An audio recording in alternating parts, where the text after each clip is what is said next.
విశ్వ రహస్యాలు మన విశ్వం ఎంత అద్భుతమైనదో, ఎలా ఏర్పడిందో, అనేక గ్యాలక్సీలు ఎలా ఉనికిలోకి వచ్చాయో పరిశీలించడమే అద్భుతం.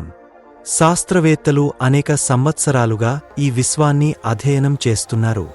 గ్యాలక్సీలని పరిచయం. గ్యాలక్సీలు అనేవి నక్షత్రాలు, గ్రహాలు, న్యూనతారాలు, మేఘమండలు, అంధకార పదార్థం, డార్క్ మ్యాటర్ లాంటి అనేక ఖగోళ వస్తువులతో కూడిన భారీ సమూహాలు. మన సౌరవ్యవస్థ మిల్కీ వే గ్యాలక్సీలో ఉంది. గ్యాలక్సీల రకాలు. స్పైరల్ గ్యాలక్సీలు, ఇవి చక్రాకారంగా ఉంటాయి. ఉదాహరణ మిల్కీవే, అండరోమీడా. ఎలిప్టికల్ గ్యాలక్సీలు, ఇవి గుండ్రంగా లేదా దీర్ఘవృత్తాకారంగా ఉంటాయి. ఇర్రెగ్యులర్ గ్యాలక్సీలు, ఇవి నిర్దిష్ట ఆకారం లేకుండా అసాధారణమైన రూపంలో ఉంటాయి. మన గ్యాలక్సీ మిల్కీవే. మిల్కీవే అనేది ఒక స్పైరల్ గ్యాలక్సీ. దీని వ్యాసం సుమారు 1,00,000 లైటియర్లు.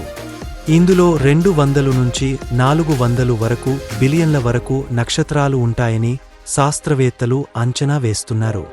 అండరోమీడా, మన పొరుగు గ్యాలక్సీ. అండరోమీడా గ్యాలక్సీ మన మిల్కీవేకు అత్యంత సమీపంగా ఉంది.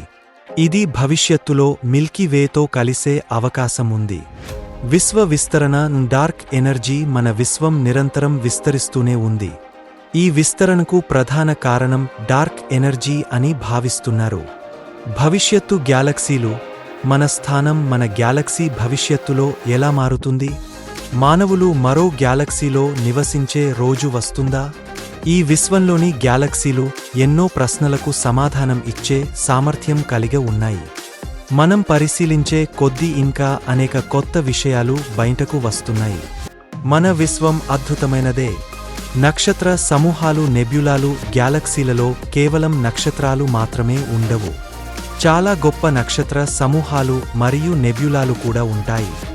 నక్షత్ర సమూహాలు. గ్లోబ్యులర్ క్లస్టర్స్, ఇవి వేల సంఖ్యలో నక్షత్రాలు ఒకదానికొకటి దగ్గరగా గుంపుగా ఉండే సమూహాలు.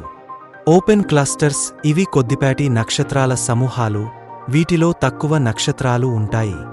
నెబ్యులాలు. నక్షత్రాల పుట్టినిల్లు. నెబ్యులాలు అంటే గ్యాస్ మరియు ధూళి మేఘాలు. ఇవి కొత్త నక్షత్రాలు జన్మించే ప్రాంతాలు. కొన్ని ప్రసిద్ధ నెబ్యులాలు. ఓరియన్ నెబ్యులా, ఇది భూమికి అత్యంత సమీపమైన నక్షత్ర జనన కేంద్రము. ఈగల్ నెబ్యులాజ్, ఇది పిల్లర్స్ ఆఫ్ క్రియేషన్ అనే అందమైన నిర్మాణాన్ని కలిగి ఉంది. Black holes. న్యూట్రాన్ తారలు. Black holes. గ్యాలక్సీల హృదయంలో బ్లాక్ హోల్స్ ఉంటాయి. ఇవి అంతగట్టి ఆకర్షణ శక్తి కలిగి ఉంటాయి. ఒకసారి లోపల పడితే వెలుపలికి రావడం అసాధ్యం. మిల్కీవే గ్యాలక్సీ యొక్క కేంద్రంలో సాగటేరియస్ అనే సూపర్మాసివ్ బ్లాక్ హోల్ ఉంది. న్యూట్రాన్ తారలు, ఇవి భారీ నక్షత్రాలు ఫటించాక మిగిలిన అవశేషాలు. వీటిలోని పదార్థం చాలా గట్టిగా ఉండి భారీ ద్రవ్యరాశి కలిగి ఉంటుంది. విశ్వంలో అన్వేషణ, టెలిస్కోపులు, అంతరిక్ష పరిశోధనలు. మనకు విశ్వాన్ని అర్థం చేసుకోవడానికి అనేక టెలిస్కోపులు సహాయపడుతున్నాయి. హబుల్ స్పేస్ టెలిస్కోప్ 1990లో నాసా పంపించిన హబుల్ టెలిస్కోప్ అద్భుతమైన గ్యాలక్సీల చిత్రాలను అందించింది. జేమ్స్ వెబ్ స్పేస్ టెలిస్కోప్, ఇది 2021లో ప్రారంభమై ఇంకా లోతైన విశ్వాన్ని పరిశీలిస్తోంది. చాంద్ర, స్పిట్జర్, కేప్లర్ టెలిస్కోపులు కూడా విశ్వ పరిశోధనలో ఎంతో ఉపయోగపడుతున్నాయి.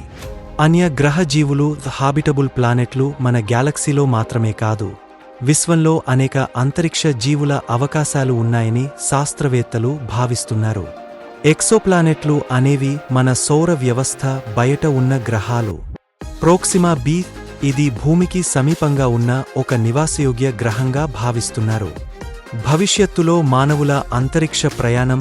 భవిష్యత్తులో మానవులు గ్యాలక్సీల మధ్య ప్రయాణించగలరా? ఇంటర్స్టెల్లార్ ట్రావెల్, మానవులు ఒక నక్షత్ర వ్యవస్థ నుంచి మరో నక్షత్రానికి వెళ్లగలిగే అవకాశముందా? వార్ప్ డ్రైవ్, వర్మ్హోల్ థియరీలు, ఇవి మన భవిష్యత్తులో ఉపయోగపడతాయా? విశ్వ అంతం, భవిష్యత్తులో ఏమవుతుందో? బిగ్ క్రంచ్, విశ్వం విస్తరించడం ఆగపోయి తిరిగా కుదిరిపోతుందా? బిగ్ రిప్, విశ్వం విపరీతంగా విస్తరిస్తూ చివరికి ముక్కలు ముక్కలవుతుందా? హీట్ డెత్, విశ్వం మెల్లగా చల్లబడుతూ శూన్యంలోకి మారుతుందా? మన విశ్వం ఒక అద్భుతమైన మిస్టరీ. ఇంకా అనేక ప్రశ్నలకు సమాధానం దొరకాల్సి ఉంది. మానవుడు శాస్త్రాన్ని అభివృద్ధి చేసుకుంటూ మరింత లోతైన రహస్యాలను తెలుసుకునే రోజులు ముందున్నాయి. ఈ అద్భుతమైన విశ్వాన్ని అర్థం చేసుకోవడం, మన స్థితిని గ్రహించడం, భవిష్యత్తులో కొత్త ప్రపంచాలను అన్వేషించడం మనం ఎప్పటికీ కొనసాగించాల్సిన ప్రయాణం.